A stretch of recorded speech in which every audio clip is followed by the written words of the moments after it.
이 시간에는 갈라디아서 6장 7절로 8절 말씀 등을 중심으로 해서 나도 영생을 선물 받은 자인가 라는 제 말씀을 상고하는 가운데 성령님의 역사하심에 힘입어 피차연에 받는 귀한 시간 되시기를 예수 이름으로 축원드립니다. 출애굽 1세대들이 양식이 떨어졌을 때에 하나님이 그들에게 이슬처럼 만나를 내려 일용할 양식을 삼게 하셨지만 그날 먹을 필요 이상의 만나를 거둔 것들은 벌레가 먹게 하였습니다. 세상의 물질이 그와 같습니다. 만나처럼 필요한 것 이상의 소유는 우리에게 탐욕과 범죄를 가중시킬 뿐입니다. 그뿐 아니라 그것들은 주님께서 재림하셔서 세상에 불타 없어질 때 사라지고 말 것들입니다. 탐한다고 천국에 가지고 갈 것도 아닙니다. 천국은 지상의 물질이 전혀 필요 없는 곳이기 때문입니다. 이를 일찍이 깨달은 아브라함은 더 나은 본향을 사모하여 일전 주에 거하지도 않고 언제 부르실지라도 떠날 수 있는 천막에 거주하여 살았던 것입니다. 우리도 주님을 영접한 이후 반드시 구원을 얻고 영적인 행복의 근거를 깨닫고 그것을 추구해 그것들을 사모하며 하나님으로부터 영생의 선물을 받는 데 목적을 둬야 합니다. 우리는 아담의 선악과 범죄 이후로 불순종의 원죄를 유전전가 받고 죽어갈 수밖에 없었던 죄인들이었습니다. 때문에 우리의 죽을 죄를 사하기 위해 십자가에서 대속의 제물이 되신 예수님의 영생 구원의 도를 믿음으로 먼저 죄 사함을 받아야 합니다. 죄 사함을 받을 때 하나님 아버지라고 호칭하는 자녀가 되고 하나님의 자녀가 됨으로써 하나님으로부터 풍요한 삶의 약속을 받게 됩니다. 그러한 삶을 영위해 나가는 가운데 우리의 몸된 성전을 내주하시는 성령의 역사하심에 힘입어 12가지 성전의 열매를 맺는 믿음의 결실의 생활을 해야 영생의 선물을 받을 수가 있습니다. 이러한 영적인 행복의 근거는 불신자들에게는 해당되지 않고 주님의 십자가의 도를 믿는 성도들에게만 주어지는 특권이요 은혜요 영적인 행복의 근거가 됩니다. 과연 그러한지 성경에서 이 말씀을 발차에 본으로 삼고 상고하는 건데 피차의 은혜를 받고 받은 말씀을 실천하시면 복을 받는 저와 여러분 되시기를 예수 이름으로 축원드립니다. 첫 번째는 죄의 사함을 받아야 한다는 것입니다. 시편 51편 8절로 12절을 찾아보면 기록하기를 나로 즐겁고 기쁜 소리를 듣게 하사 주께서 꺾으신 뼈로 설구하게 하소서. 주님의 얼굴을 내 죄에서 돌이키시고 내 모든 죄악을 도말하소서. 하나님여 내 속에서는 정한 마음을 창조하시고 내 안에 정직한 영을 새롭게 하소서. 나를 주님 앞에 쫓아내지 마시며 주님의 성신을 내게서 거두지 마소서라고 했습니다. 본문은 다윗이 바와 간음하고 우리아를 살해한 도덕적 죄악에 대한 참회만이 아닙니다. 보다 근본적인 의미에서 하나님을 떠나고 진실과 정의를 버린 행위와 자신의 죄악된 본성에 따라 살며 그 중심에 하나님이 없이 살았던 행위에 대한 참회입니다. 이런 아담의 선악과 범죄는 그 후손인 인류 전체가 불순종의 원죄를 유전전가받고 태어나고 거기에 더하여 살아가면서 자본죄를 범해감으로써 도무지 우리 스스로는 문제를 해결할 수가 없다는 것입니다. 구약시대는 1년 1차에 한 차례씩 대속죄인 10월 7일 이스라엘 온 백성이 저지른 죄를 흠없는 생축으로 속죄 제사를 드렸습니다. 언제까지나 번거로운 속죄 제사를 반복해 드릴 수는 없었습니다. 단번에 희생 제사를 드려야만 했습니다. 그러나 아담의 후손으로 태어난 모든 인간에게는 무죄무험한 속죄 제물감을 찾을 수가 없었습니다.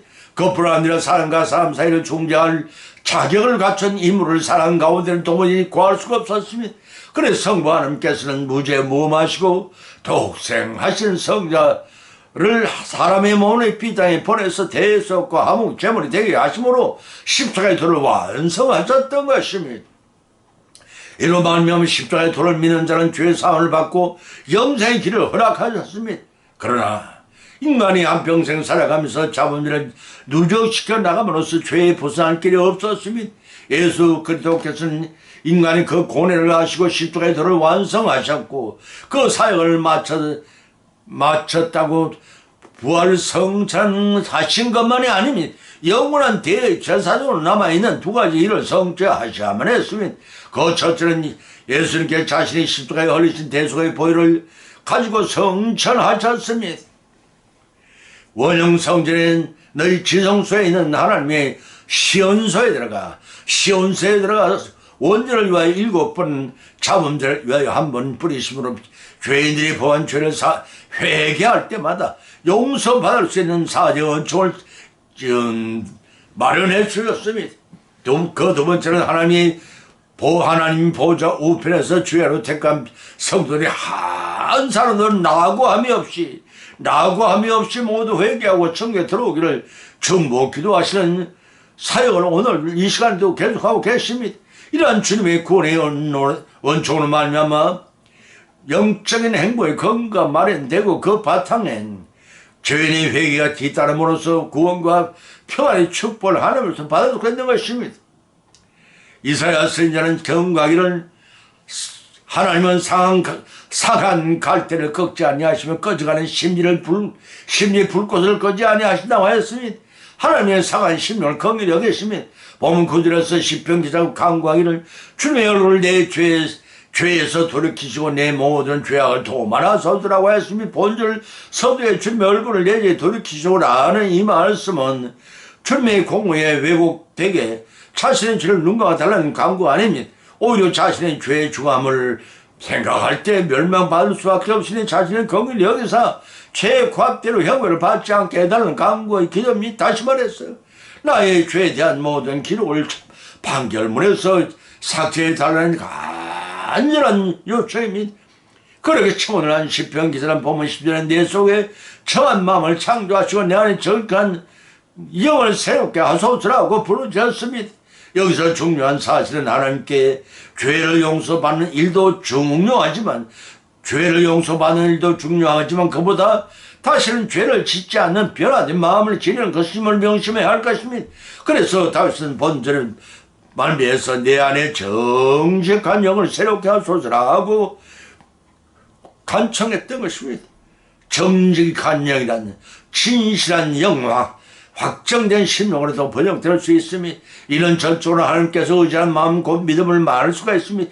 다시 말해서 다윗은 범죄하기 전에 자신에게 있었던 믿음을 새롭게 회복시켜 다시금 하나님 말을 전적으로 어려운 생활을 할 수 있게 해달라는 강구를 기도하면서 보면 11절에서는 주님의 성실을 내게 거두지 마소서라고 간청했습니다. 이것은 성실은 구약시대는 성부 하나님이 성자 하나님과 함께 사역하였던 성령 하나님을 의미합니다. 때문에 성령 하나님께서 다윗의 자신과 늘 함께 하시기를 강구한 이유는 사울이 죄로 인해 성령께서 사울을 버렸듯이 자신을 영영토로 버리지 마시고 긍휼을 베푸셔 늘 함께 해주시기를 재차 강구한 것입니다. 본 시편에 나타난 회개 기도의 7가지를 살펴보면은 회개 기도의 7가지 요소를 살펴보면 첫째는 주님의 인자심과 자비를 구하고 두 번째는 죄를 자복해야 하고 세 번째는 지은 죄에 대해 사죄를 호소해야 하고 네 번째는 성령 충만의 회복을 요청하며 다섯 번째는 교제의 기분을 회복하도록 해야 하고 여섯 번째는 사죄의 복음을 전파를 다짐해야 하며 일곱 번째는 통회하는 심정으로 고백해야 한다는 것입니다. 이런 참회를 통해 우리의 죄의 사원을 받는데 영적인 행복의 근거가 주어지다는 사실을 알고 범한 죄를 누적시킴으로써 하나님과 담을 쌓지 말고 회개함으로써 하나님의 용서의 위로와의 축복을 받는 믿음 생활을 모두 성취해 나가시기를 예수님 이름으로 축원드립니다. 두 번째는 축복의 삶을 약속을 받아야 한다는 것입니다. 마태복음 7장 7절 11절을 처럼 기록하기를 구하라 그러면 너에게 주실 것이요 찾으라 그러면 찾을 것이요 문을 두드리라 그러면 너에게 열릴 것이니 구하는 이마다 얻을 것이요 찾는 이가 찾을 것이요 두드리는 이에게 열릴 것이니라. 너희 중에 누가 아들이 떡을 달라면 돌을 주며 생선을 달라면 뱀을 줄 사람이 있겠느냐. 너희가 간차라도 좋은 것으로 자식에 줄 줄 알거든 하물며 하늘에 계신 너희 아버지께 구하는 생에 좋은 것으로 주시지 않겠느냐고 주님 말씀하시며 계십니다. 기도는 하나님과 교통한 직통천하입니다. 언제나 불통하지 않습니다. 항상 하나님께 열리는 전화 같은 기도가 우리에게 세 가지 유익을 주는데, 첫째는 기도는 성도의 믿음을 성장시켜주면 기도를 통해서 하나님의 능력을 공급하게 되고, 기도는 우리 성도들에게 하나님과 동행하도록 해줍니다. 하나님은 우리에게 본을 통해 몸을 통해서 구하고 찾고 두드리라고 하셨습니다. 사랑하는 성도 여러분, 우리는 자신의 문제에 대해 기도만 드리고 누워서 감이 떨어지기만 기다리는 소극적인 기도 생활을 하고 있지는 않은지 돌이켜보십시다. 목마른 자가 땅을 바라만 본다고 우물이 솟아나는 것이 아닙니다. 출애굽한 이스라엘 백성들이 목이 가라앉을 때에 그 간청의 기도를 들으신 하나님은 모세의 지팡이 바위를 치게 하시고 솟아난 샘물을 마시게 했다는 사실입니다.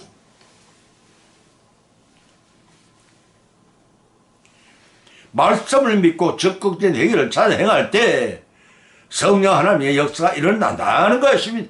이러한 성도들에게 예수님은 10가지를 보정하셨는데, 첫째는 말하기에서 3장 10절과 마태복음 6장 33절은 축복의 보정이요. 두 번째는 마태복음 7장 7절, 요한복음 16장 24절을 통해서 기도 응답에 대한 보정이요. 세 번째는 마태복음 8장 16절은 12장 3절을 13절을 통해 치유에 대한 보정입니다. 네 번째는 마태복음 9장 2절과 요한 1장 9절을 통해 용서의 보정이고, 다섯 번째는 마태복음 11장 29절과 히브리 4장 3절을 안식에 대한 보정이고, 여섯 번째는 마태복음 26장 8절과 요한복음 3장 10절을 통해 구원에 대한 보정이고, 일곱 번째는 마가복음 6장 5절 히브리서 13장 6절을 통해 동행의 보정이요, 여덟 번째는 요한복음 14장 2절과 야고보서 2장 5절을 통해 천국요에 대한 보정이요, 아홉 번째는 요한복음 16장 33절과 빌보서 4장 13절을 통해 성리에 대한 보정이요, 열 번째는 사도행전 23장 11절에 영원한 안전에 대한 보정입니다. 이러한 각종 보정을 받을 수 있는 성도들이 행해야 할 일은 오로지 하나님께 대한 기도뿐입니다. 예수님께서는 몸을 통해 풍요로운 삶을 약속한 첩경의 길은 항상 열리는 하나님께 기도를 드리는 것이라고 했습니다. 그래서 온 7절에 구하라, 찾으라, 두드리라 하셨는데, 여기서 구한다는 것은 자신의 궁핍을 인식하고 자기의 궁핍을 채워줄 수 있는 분에게 호소한다는 뜻입니다. 이런 자신을 스스로 낮추는 겸손이 없이는 할 수가 없는 일입니다. 또한 이러한 호소나 탄원은 기도 대사의 능력을 믿는 믿음을 전제합니다. 다시 말해서 우리가 하나님께 기도한다는 것은 하나님이 아버지의 능력과 자비를 믿는 믿음을 뜻합니다. 또한 찾는다는 것은 구하는 것에 행동을 더한 것입니다. 다시 말해서 진정한 기도는 호소함으로 거치는 것이 아니고 자기의 필요를 충족시키기 위해 행동하는 것까지 포함합니다. 예를 들어 성경 지식을 얻기 위해서는 기도할 뿐만 아니라 부지런히 성경을 상고하 묵상해야 하는 것입니다. 두드린다는 것은 구하는 것에 행동을 더하고 그 외에 참는 것까지를 더합니다. 다시 말해서 구하는 사람은 그것이 성취될 때까지 인내하며 추구해야 한다는 것입니다. 이러한 삼종적인 기도에 대한 권면은, 삼종적인 권면은 성도들 끊임없이 구하고 찾으며 두드려야 하는 것을 나타냈습니다. 그럴 때 하나님께서 반드시 응답해 주는 교훈, 내 역사가 나타납니다. 교훈을 통해 우리가 두 가지 교훈을 받을 수가 있는데, 그 첫째는 성도들이 하나님의 풍성한 축복을 누리지 못한 이유는 기도하지 않기 때문입니다. 야고보서 4장 2절의 말씀이 기도하지 않는 자가 아버지의 집에 풍족한 양식을 두고 영뚱한 곳 굶주린 탕자와 비슷하다고 할 것이며, 둘째는 진정한 기도의 실천적인 행동과 인내가 동반이 됩니다. 이는 마치 이른 비와 늦은 비를 기다리는 농부처럼 말입니다. 야고보서 5장 7절 말씀입니다. 재판관에 가서 자신의 원한을 풀어달라고 하소연하는 과부와 같이 끈질긴 자세로 하나님께 간구하는 성도야말로 풍성한 기도의 응답을 받을 수가 있습니다. 이제 영적인 행복의 근거가 무엇인가 자명했습니다.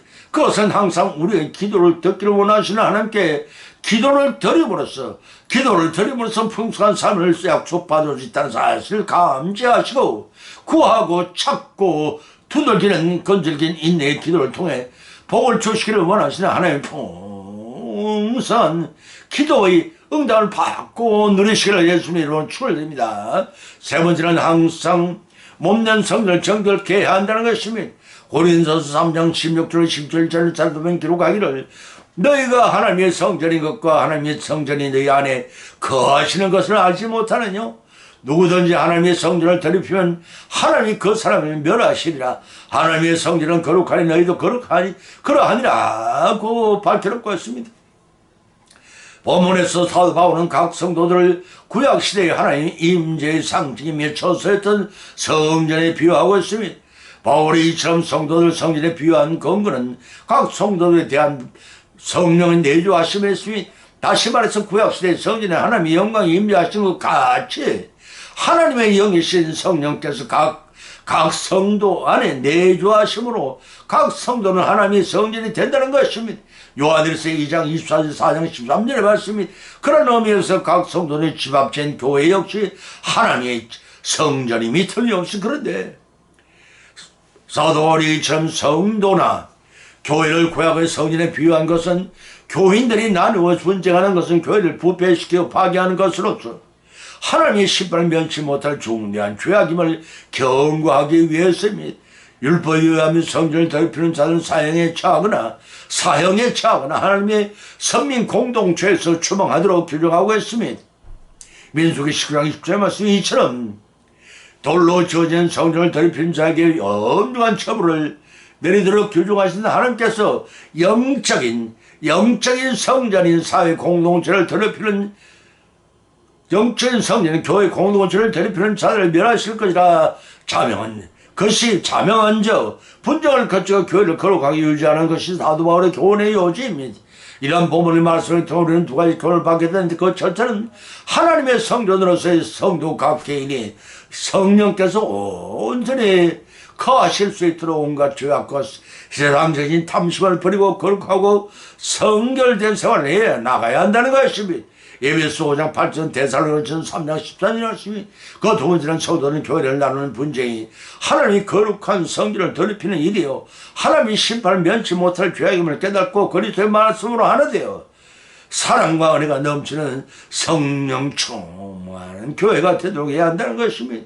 사도의 행전 2장 4절의 46절 갈라디아서 3장 28절 말씀 또한 보면 16절 너희가 알지 못하느냐 하는 말씀에 떠서 너희가 이미 알고 있지 않은 질책하는 말씀이 또 하나님의 성전이란 성전 전체를 가리키는 헬라어 히에론이라는 의미가 아니라 성전 안에 거룩한 장소의 성소 헬라어 나오스를 가리킵니다. 이러한 성소는 하나님의 임재의 상징 장소로서 사도 바울은 성도를 바로 그러한 성소에 비유한 것입니다. 이처럼 바울이 성도 각 개인을 성전에 비유한 근거는 성령의 내주하심에 있습니다. 다시 말해서 구약시대의 성소에는 하나님의 영광이 임재하신 것 같이 하나님의 영이신 성령께서 성령 세례를 통해 그리스도와 연합한 각 성도 안에서 내주하심으로 각 성도는 하나님이 전이 된 것입니다. 요한일서 2장 24장 10절 말씀이 또한 하나님의 성령이 내 안에 거하시는 것이라 하는 의미 하나님께서 자기 백성을 성전으로 삼으시고 그 안에 계시고 동행하시겠다는 구체적인 표현이기 때문에 본문 10절에서는 누구든지 하나님의 성전을 더럽히면 하나님이 그 사람을 멸시하리라고 했던 것입니다. 하나님의 성전을 더럽히지 말라는 무슨 경고입니다. 이런 성전을 신자 각 개인뿐만 아니라 성도들의 공동체의 교회를 지칭합니다.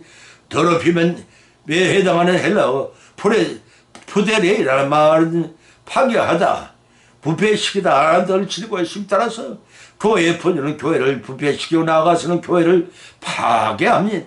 때문에 하나님이 이러한 자들을 멸하실 것입니다. 율법에 의한 성전을 더럽히는 자는 사형에 처하거나 하나님의 선민 공동체에 축초하도록 구약은 규정하고 있습니다. 그래서 본문의 저자 사도 바울은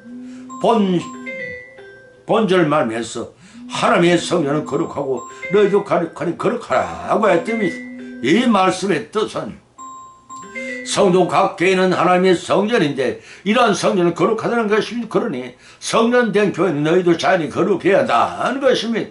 이제 영적인 행복의 건강가 무엇이가 자명했습니까? 그것은 우리의 몸된 성전을 내주하시는 거룩한 성전이니 삶과 우리 각 개인들이 거룩하게 하여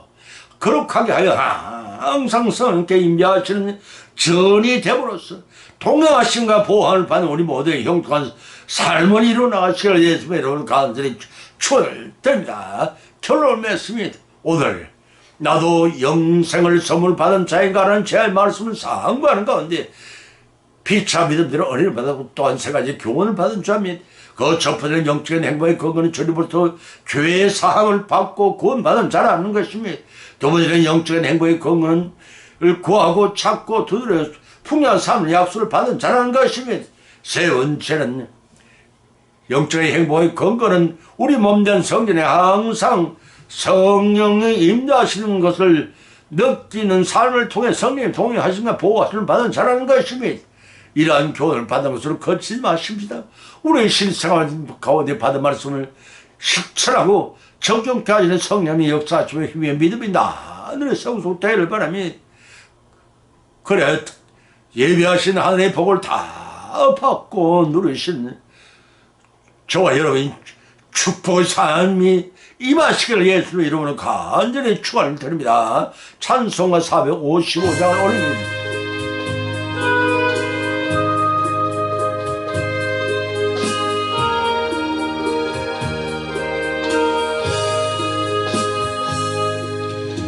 주님의 마음을 본받는 자, 그 마음의 평강 찾아오며 험악한 세상을 이기며 하늘로부터 임하니로다.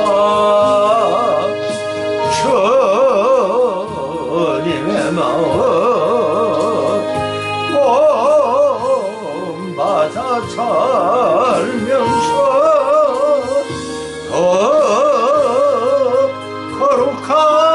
거룩하신 나서 이루리. 주님 모습 내 눈에 안 보이며 음성 내 귀에 안 들려도